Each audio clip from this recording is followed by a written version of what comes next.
What's your favorite idea? Mine is being creative. How do you get that idea?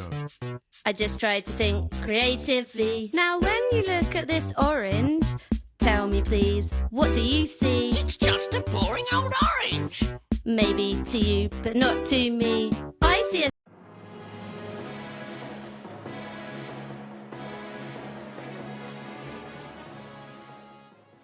Creativity is an important part of many of my favorite games, like how in tag team fighting games you can create your own combos with your team, being able to make a unique team out of hundreds in Pokemon, and of course, in Fire Emblem you can make your own merry band of rejects and go to war. Now, in a lot of the early games there wasn't much to this. For example, in Binding Blade you're either playing the Rutger way,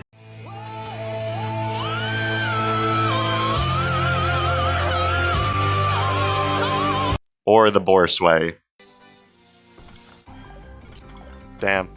Now, there's not a lot of in-between here, as limited classes and other factors heavily determined which strategies would strive and would be fun. However, in the great year of 2008, Shadow Dragon changed this by adding reclassing, and now... The power is yours!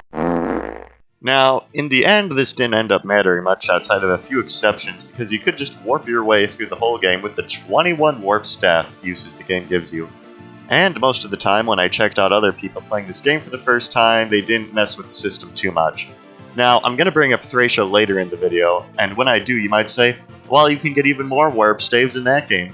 And while yes, that's true, I think it's important to analyze this from the average player's perspective. When Joe Schmo is playing through Thracia for the first time, they're not going to know to purposefully let one of their units get captured so they can go to a secret prison chapter with a bunch of warp staves, or wait for 30 turns without harming a single enemy in a side chapter, so an enemy dancer holding it will spawn on the right side of the map. In fact, I bet most of you didn't even know that until I just told you. So going forward, when I make my analysis and critiques of how different Fire Emblem games propel you to be creative, try to do so from the perspective of somebody who doesn't know literally everything about the game. So, since the first outing of reclassing, while a nice experiment, didn't end up mattering that much, let's jump forward to the most recent entry in the series, Three Houses. Three Houses is a game all about raising your units, giving them different equipment, and really there are countless possibilities and characters. Now the question is, how do you beat a map in Three Houses compared to Shadow Dragon?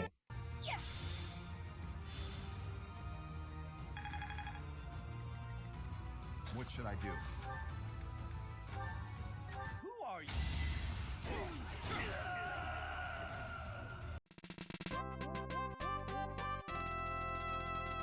As you can see, there's not much of a difference, even with all the expanded possibilities. With Three Houses, you're not really pushed to be creative with your clears, because as soon as you get a Stride Battalion or a character with Warp, the game pretty much falls apart since most maps have a kill boss objective, and no incentive to stick around for longer than you need to. Now, there are a few maps that require more effort than that, so the question is, how do you get units with skills and abilities to conquer those challenges? Well, it turns out you can just grind until you get all the skills you want. So, most of the maps don't push you to do anything clever, and when you do want a cool unit, it can just be a slog of getting them enough classy XP and grind maps. Also, when you do try to use an unusual class on a mode like Maddening, I found out the game actually pushes back quite a bit. In my first Maddening run, I decided to make Byleth an Armor Knight for shits and giggles. Can you guess how Hunting by Daybreak went? So, despite Three Houses trying to have the most emphasis on freedom, it's maybe a bit too free in its approach, and can lead to an unsatisfying gameplay loop. Now, let's look at a game that rewards player creativity. I tried Conquest Lunatic for the first time recently and expected a nightmare game similar to the time I tried Fire Emblem 12 Lunatic. However, instead I found one of my favorite new Fire Emblem experiences. The game really compels you to use your resources to think through complex solutions. For example, in Chapter 10, Odinix died, so I was out of Dark Mage, but Camilla has it as one of her reclass options and has enough weapon rank to use Nosferatu at base. And for going off the usual path, I got rewarded with an excellent Sage that helped me clear many of the hardest maps in the game, even though most people would stick with her Flyer class. Now compare this to when I tried to make Byleth an Armor Knight in Maddening mode. I was rewarded instead of being pushed back. Now for a more extreme example...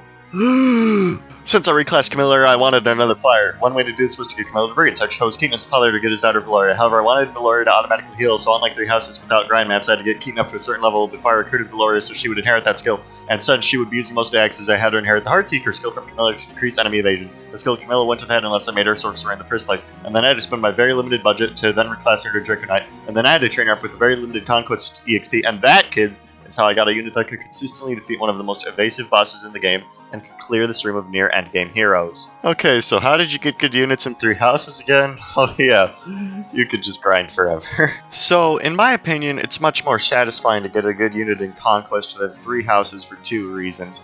First, it's an actually interesting process compared to 3H, since you only have so much time and budget to get what you want. And once you go through all that work, you have an excellent unit in a very hard game. And this is just one out of the 20-ish units that I used to get through various points throughout the playthrough. This led to a fun gameplay loop for almost the whole game. The second reason will lead into the next topic of the video, which is developer creativity. You see, I was actually compelled to do this for all my units, since Conquest provides maps you can't easily skirt around with the Warp Staff. You do get 2 rescue staves with 2 uses each, but that's harder to use than the Warp Staff, and it's extremely limited. Plus, its applications might not be as obvious to the average players as the Warp Staves is. Each map is crafted with a specific challenge in mind, and it's up to you to use the game systems to get around those challenges. You remember my units I showed a few moments ago? Well, guess what? This guy didn't do any of that. This dude made 3 separate videos on how to beat Chapter 10, often regarded as one of the hardest chapters in Fire Emblem in 3 different ways, and he has a full playlist full of videos like this. And the most interesting part of watching the playlist is that none of his strategies are similar to mine, and he has a full playlist, again, filled with various strategies. The fact that there are this many successful possibilities in a game this tightly designed is honestly incredible. Now, I'm not saying all these maps are good, not even close, but what I am saying is that there's enough interesting and fun maps to make me want to continue and come up with new strategies. Thracia is another game where you need to come up with new strategies a lot. This is due to many mechanics like capturing and fatigue, where if you use a unit too much, they'll have to sit out for a chapter. Compare this to a more linear game like Binding Blade, where you can just Rutger it up for almost every chapter without really ever having to worry about losing his power.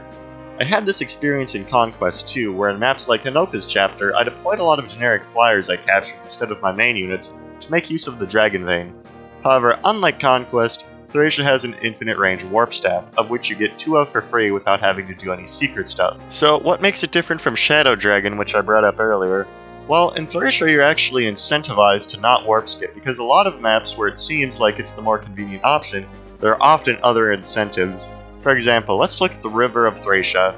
I could just warp and get it done, but then you're missing out on Olwen's second perk, Reinhardt's Dire Thunder, the only other Paragon Sword in the game, and another Rescue Staff, which are all very good items. Now, I'm ultimately still going to warp past the second half of this map, but let's see how long it takes me to get all the items I want before I warp skip this map, sped up, compared to how many chapters I can beat in Shadow Dragon running at normal speed. 3, 2, 1, go!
So, as you can see, even though I ultimately skipped most of the map, I still interacted with it and had to solve quite a few problems to get all the items that I wanted that will help me with the very tricky few final chapters, compared to Shadow Dragon where nothing of value was lost.